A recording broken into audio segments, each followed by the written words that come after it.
Tamil Nadu ತಿರುವಣ್ಣಾಮಲೈದಲ್ಲಿ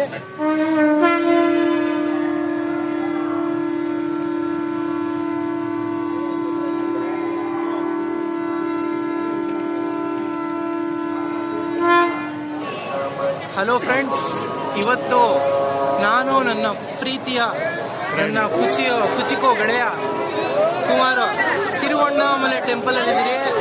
Tiruvannamalai temple ಇವತ್ತು ನೋಡಿ crowd ಹೆಂಗಿದೆ ಅಂದರೆ ಲಕ್ಷಾಂತರ ಜನ ಕ್ರೌಡು ನೋಡಿ.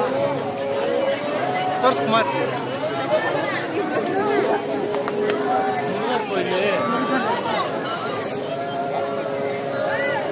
ಆಕ್ಚುಲಿ ಹುಣ್ಣಿಮೆಗೊಂದ್ಸಲಿ ಜನ ಜಾಸ್ತಿ ತುಂಬ್ತಾರೆ, ಕರ್ಪೂರ ಹಚ್ತಾರೆ, ಲಕ್ಷಾಂತರ ಜನ ತುಂಬೋಗ್ತಾರೆ, ಕೋಟ್ಯಾಂತರ ಜನ ಇರ್ಬೋದಲ್ಲ, ಕೋಟಿ ಲಕ್ಷ ಜನ ಅಂದ್ರೆ 1 ಕೋಟಿ ರೂಪಾಯಿ